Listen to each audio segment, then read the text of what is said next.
Okay, we're back on the John Deere Model A. This is the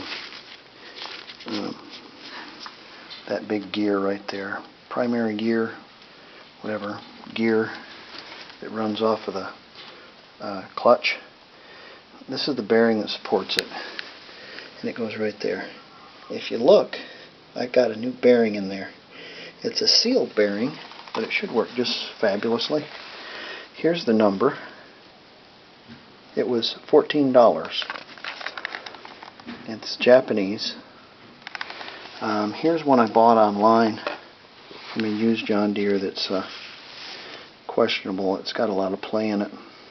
So I wanted to buy it, see if I could find another one. Well, I went to my local bearing company, and he said, "Oh, that's a so-and-so such and such," and there you go. And I was amazed because the local tractor house wants $90 for that bearing, and I got the brand new one for, of course they'd sell it brand new too, but I got a brand new one for $14, 13 and change. So I put that on.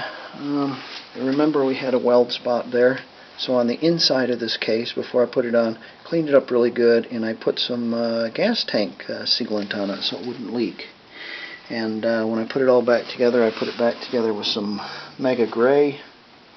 Don't seem to have it here, wherever it might be.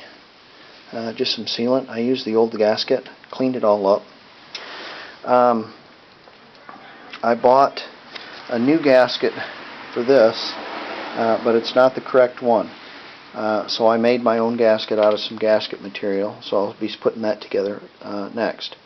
And you recall in the last video I showed how I had used some JB weld and some aluminum can in order to take up the slack in the deal there. That should work pretty well, as well as the clutch lever should take up a lot of slack there.